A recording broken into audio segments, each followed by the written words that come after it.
welcome back to my channel. So in this video I'm going to make a tutorial on this dress. So you're going to start with a basic bodice pattern, right? That is what I drafted out here. And the next thing I'm going to do is this shoulder slope here. I'm going to find halfway through this here, which is 5 for the shoulder slope. So this is my complete shoulder divided by 2, which is 8. My arm came down 1 inch of shoulder slope, my armhole, and the rest of it here. So half of this, which is going to be at 2.5. Then you're going to measure on yourself how long you want the strap to be. So let's say I decide to do 5-inch strap in front here. So that is somewhere down here. I'm going to then rule a straight line down all the way to 5 inches. And then the next thing I'm going to do is that I'm going to come up here by half an inch. If you want, you don't have to do it, but I noticed that when it's sleeveless, you have to like bring it up a little so that too much of your armhole is not showing. So I'm just going to come up here by half an inch and then also draft it into my armhole like this. And then the next step is going to be to go ahead and connect from this armhole point to the end of this 5-inch mark that you came down by. So just connect it like this. You see? So now I formed this side. The next thing is going to be to go from your neckline now, and then you're going to measure from the depth you want it to be. So you already have this point here. So you see, I'm forming it like a V neckline. So you're going to figure out where you would want it to be. So let's say I decide to do about 8.5 here, or 8.5, which is somewhere here. And then I'm going to connect it to this other side of the of this point here. So that is basically it. I formed my spaghetti strap here. So you see this one going, if you would want it deeper, like I feel like this is supposed to go deeper than this. So let's see, I'm going to just bring it down and make it about, instead I'm going to make it like 9 inches lower. So let me bring it down some more. If you want, you can stop yours at that point. This is okay for me, so I'm going to cancel this out. So now all I have to do is to also if you have a longer pepper, you see my pepper is not as long, so this bottom part is going to serve as my skirt, this upper part is going to serve as my top. So with this part I'll draft my upper bodice, with this part I'll draft my skirt bodice. So this is how I'm going to do it. So in the meantime, let me go ahead and split it into 2. So guys, this is it here. You see, I've separated the upper part and I just added some pepper to elongate the skirt part.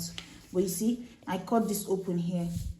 And then all I have to do is just to go ahead and cut from this point of my neckline here all the way into the sleeve, into this point, and then go ahead and cut all the way from this point down out.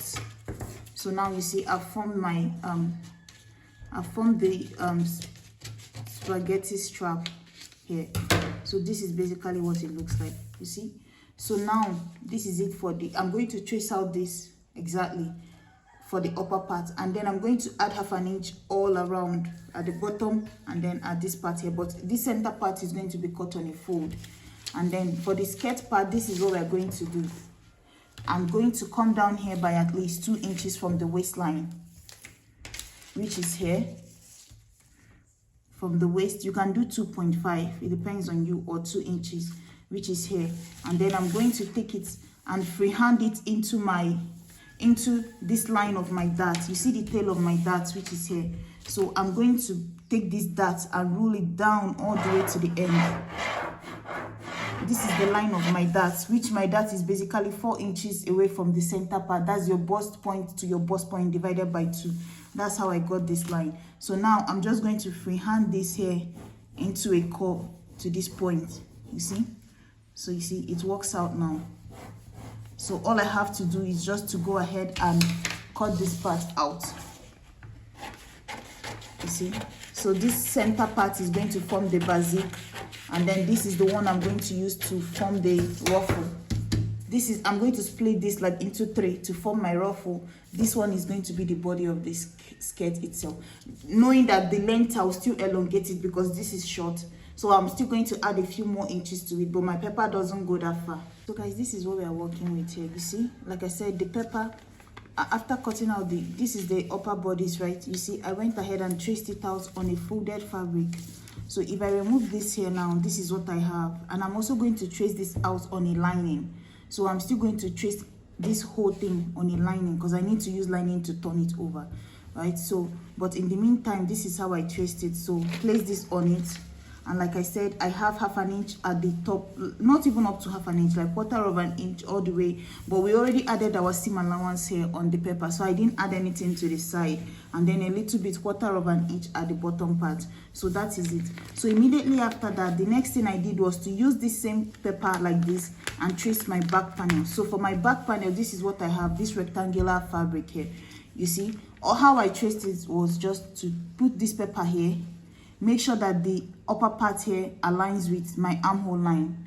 You see, let me show you. So I made sure that this upper part here is like the same line as my armhole, just like this. So wherever my armhole is where this is going to start, because the two of them are going to be meeting each other. And then the line went straight across.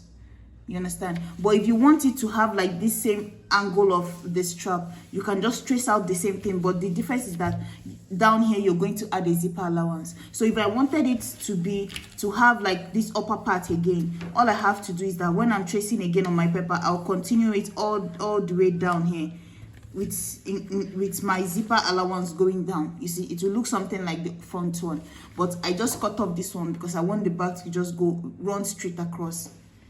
After that, I have 1 inch of zipper allowance by the center, and then quarter of an inch at the bottom again. But one thing I'm going to do is that for this here, we normally do this here, you're going to reduce the bottom of the back. So how I'm going to reduce it is that I'm going to come up here by like 1 inch. This is the zipper part, so let me write zipper on it, zip, right? And then write it on this side to zip, so that I know that this is my center back. Let me write S on this side to know that this is the side. And then the next thing I'm going to do is this inner part now. I'm going to just come up 1 inch from here and then blend it into the body of this here. And then I'm going to cut it off.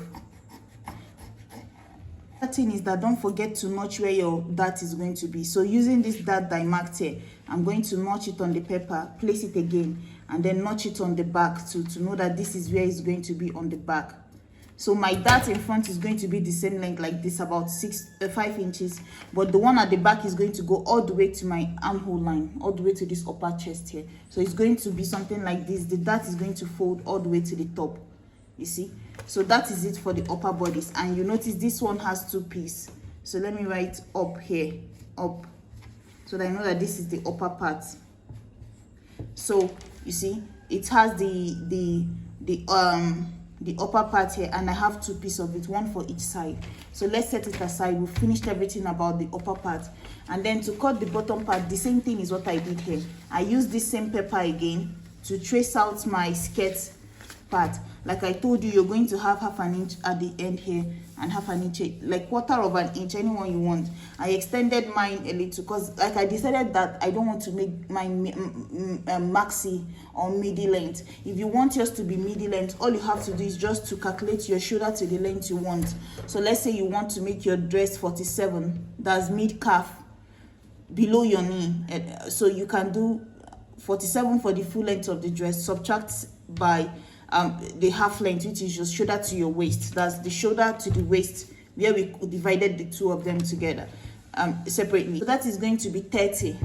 So that means the length of the bottom is going to be 30. You understand? So it's going to be 30 plus 1.5.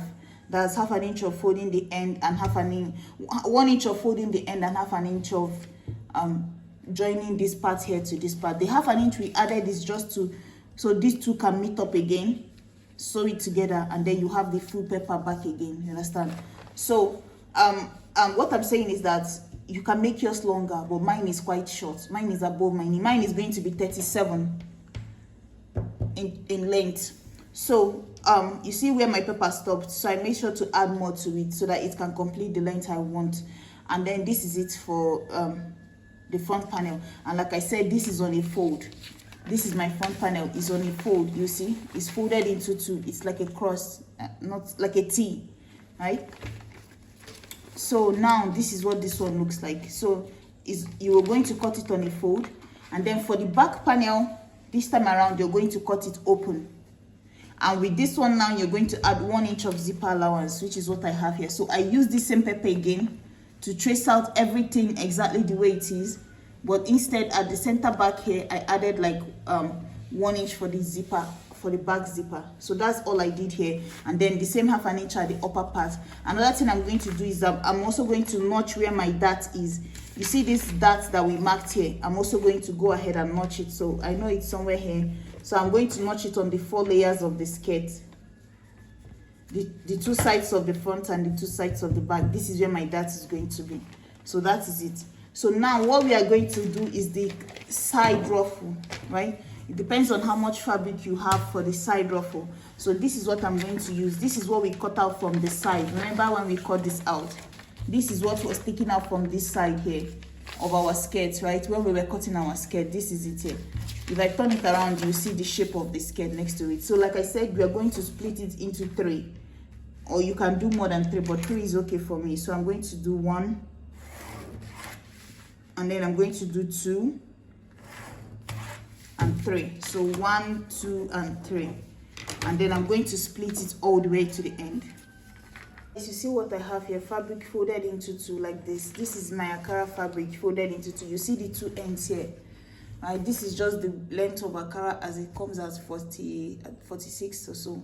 So that's 47. So that's how I just cut it. You see the ends here. So I cut 2 of them. How you're going to calculate the length? Remember, like I was saying, this here would have been the waist, the half length of your skirt. Let me turn it around. So this is normally, like when we cut this was our waistline to the end. But this for the length of this one that has the angle, you're going to use the whole calculation of your waist to the end of the dress. But remember, for this one you can't use the whole length of your waist to the end of the dress, because this one here starts 2 inches after we cut from the waist. This was cut after the waist. It was cut 2 inches or 3 inches depending on what you decided to use, or 2.5, right? That was how we took this one out of the side, right? Remember, it was something like this. It was looking like this before. So we can't, if this is the skirt length, we can't use this whole thing. We still have to subtract whatever we took out from this point of the beginning here, from this here. We still have to subtract this from the length. So like I was telling you, the length I decided to use here, let's say it's 20. So I subtracted 2.5 from that 20, right? Which is for this here, this length. Because if not, if I cut exactly the same length from the waist to the end of the skirt on this one, the side will be longer. So that's why you have to put into consideration what you took away from the waist. So mine was 2 inches. So that 2 inches, I subtracted it from the from the 20, which is my length. And then I added 1.5 for the hemming and the joining of the upper part. So that is how I have this length here. So now all I have to do is just to go from the end here and mark 1/2 inch at the top of it, just like that. Blend it in here and then curve it in like this. You're just going to eyeball it all the way to the end. How you're going to mark it is that you're going to make sure that everything at the bottom is the same length. That way you can be able to direct where the top is going to be. So just make sure this is the straight part. You can't use this part to determine the curve, but you can use here because this is the straight part of it. So I think I need to readjust mine because this is lower, this is higher. So once I do that, I'm going to mark the upper part of the curve and give it 1/2 inch. So you're going to give it 1/2 inch all the way into the side too. So 1/2 inch at the top, 1/2 inch towards this side here. Guys, this is the back. You see the 2 back panels here. You see, this is the center where we marked the zip. You see the chalk here. So these 2 parts here will overlap. Like this part will tuck in 1 inch on this side, 1 inch on this side for the back zip. So this is it here. There's lining. I turned it from the top part of it, and then I gave it a dart like this all the way to the top. This is what it looks like for the 2 of them. This is the front. I wanted to show you guys. So you see my lining, you see my top here. So all I have to do is just to go ahead, put this inside here out like this, and then fold it back. Put this one on this other side, and then sew it all the way using 1/4 inch to this side. You understand? Once it's done, flip it out, put in my dart, join the sides together, and then I'm going to join it to the bottom of my clothes. So you see that my skirt part is done, is ready. So all I did was immediately after cutting it, I joined the side of it to this center part here, join the front of it to this center part here, added my dart. You see the dart at the waist of my skirt, 2 darts in front, 2 darts at the back here. I don't know if you can see the 2 darts at the back, the 2 darts at the front. Close the side and then join this. So you're going to sew it straight all the way to where the point of your curve stops. Every other thing you will gather it. Start from the bottom, guys. It's better to start from the end of your clothes. Sew it. Once you feel like you've gone past the main curve, start gathering everything. Go back again, start from the end, sew straight. Once you get to where you feel the curve is, gather everything, bunch it up at the upper part here. And just like that, I covered this part. This is where my zipper will be, the back panel, right? So now let me go ahead and finish up this here, add my dart, and then I'll join everything together. For the length of the strap, how we calculated it, remember we used 5 inches for the upper part of it, right? So 5 inches in front, 5 inches at the back is going to be 10. And then remember the back panel starts here, so you're going to include the length from, so all we are talking about now. So guys, I'm trying to explain to you what we did before. We came down 5 inches from the shoulder slope, right? And then that was the tip of this here. I'm trying to tell you how we calculated the length of this strap we are using here, the length of this strap. So this here, from distance of here to here, is 5 inches before we made our curve. So you're going to calculate it 5 inches in front, 5 inches at the back. That is 10. So you already know that you have up to 10 inches here. And then the extra is going to be the distance from here to the armhole line for the back, right? Because the back doesn't have this part here. If my top is like this, has this peak in front and at the back, that means my strap will be just 10 inch. It's going to look something like this, right? Because there's this here also at the back. But because my back extends all the way to the armhole and is straight across like this, this is going to be my back. So I need to consider the 5 in front folded into 2, and then the extension coming down to this point. You see? So that's how you're going to calculate what you need that will curve up to this point and then meet the front panel. So in total, I used 5 inch plus 5 inch, and then it's about 14 or so inch. That is the length of my strap. But then consider the half an inch of sewing it down, half an inch of sewing. But you might want to pull it to be very tight, guys. Pull it to be very tight. You don't want it to be falling off your shoulder. So I'm going to finish up mine now. Notice that when I finished everything, I just added a very tiny dart by the armhole. You see it here on the 2 sides here. Just came up by at least 2 inches from after sewing the side close. Came up at least 2 inches, and then pinched about half an inch dart here on both sides, and that is it here. So this is it. A smaller person can get away with bringing the neckline down, but I'm more on the bustier side, so I didn't want to bring it down at all, since it doesn't even have enough strap. And then you see the back. This is it here. So once you're done, attach the top to the bottom, put in your zip here. Guys, if you want it longer, just extend the length. That is just the difference here. So mine is going to be a short one, and if you're going to make a long one, guys, I would advise you have like 4 yards left, but this one here took me about, let's say, 2 yards and a little. But if you want to make yours like longer, depending on the length, just keep 4 yards. So that is it. Thank you guys so much for watching. I will see you in my next video. Guys, please like, share, and subscribe. Bye.